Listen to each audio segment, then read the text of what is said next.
Aujourd'hui, j'ai envie de vous parler du sacré.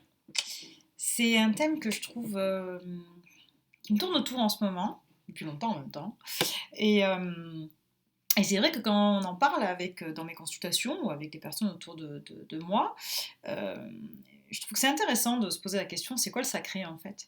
Et j'observe que le sacré souvent est connoté lumière, source, pureté, âme, cœur, amour et dénué finalement de tout conditionnement, de toute peur, de tout trouble finalement, de toute ombre, euh, et, euh, et cette pureté beaucoup, je trouve.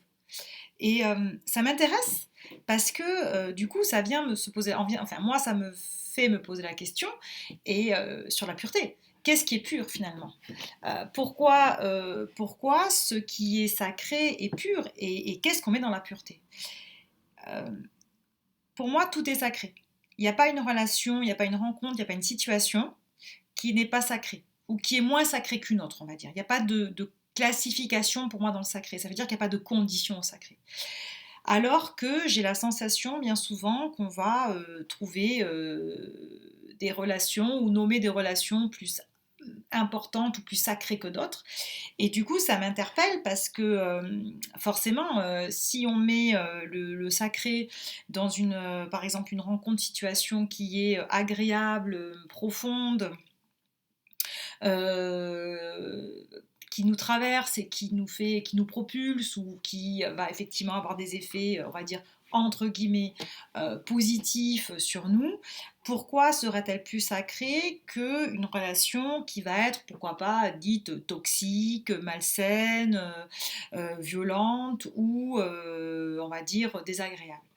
Ou une situation, hein, c'est pas que des rencontres, ou c'est pas que ouais, c'est pas que des rencontres. Ici, je parle vraiment des situations, d'un environnement ou de rencontres, quelles qu'elles soient. Ça va être amoureuse, amicale, professionnelle, etc., etc. Familiale aussi. Pour moi, tout ce que la vie nous offre à vivre et à expérimenter est sacré. Tout. Inconditionnellement. Ça veut dire qu'il n'y a pas un truc qui est moins sacré qu'un autre. Ça prend pas forcément la forme de ce qu'on peut appeler de l'amour, mais pourtant ça l'est. Dans le sens où, si on associe le sacré au pur et à la pureté pour moi, et je dis bien que c'est pour moi que de mon point de vue, dans ma croyance à moi, c'est quand on ne dénature pas et ne déforme pas la réalité, donc la vérité. Et, selon toujours moi, la lumière n'est pas un état à atteindre. La lumière, c'est la capacité de la vie de mettre en lumière, donc en exergue, en évidence, la réalité, ce qui est. Ça veut dire que si j'ai de l'orgueil ou que j'ai du mal à reconnaître ou que j'ai du mal à ou j'ai de la mauvaise foi sur quelque chose que je fais ou que je ne fais pas et que je ne reprends pas mes responsabilités, la vie va me le montrer. Elle va me le montrer jusqu'à ce que je l'accepte et que je le vois.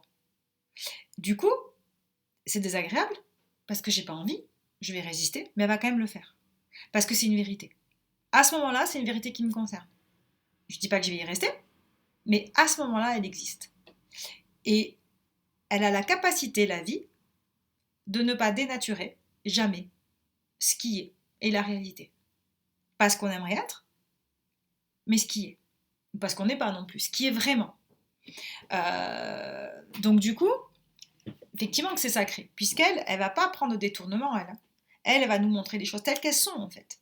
Parce que c'est la réalité, c'est la vérité. Donc, elle est tout le temps dans ce don, en fait. Ce qui est aussi très fort dans son processus, c'est que grâce à la loi de l'attraction qui régit forcément tous les effets miroirs, en fait, c'est la loi de l'attraction, c'est que dès qu'il y a une rencontre entre mon intérieur et un extérieur, quel qu'il soit, il va y avoir la loi de l'attraction qui va régir ce processus naturellement, et forcément, ça va mettre en lumière donc un effet miroir sur moi et sur l'autre. Attention, souvent on pense que ce n'est que dans un sens, et non, jamais. C'est jamais dans un sens, c'est toujours pour les deux. Et il faut savoir que ça marche quand même. C'est pas parce que l'autre ne conscientise pas quelque chose que ça ne marche pas. Il va quand même le garder en mémoire, il va quand même l'avoir dans son bagage. Donc, et peut-être qu'il aura des répétitions pour le conscientiser, comme nous on en a eu besoin aussi. Donc, aujourd'hui, euh, c'est d'arriver à comprendre que tout ce que la vie nous offre à vivre, c'est pour effectivement nous aider à effectuer le pas du moment, quel qu'il soit, je ne le connais pas, il est propre à chacun, on n'a pas les mêmes pas, donc c'est incomparable, mais que elle a un don inconditionnel, permanent, pour nous aider à faire ce pas du moment.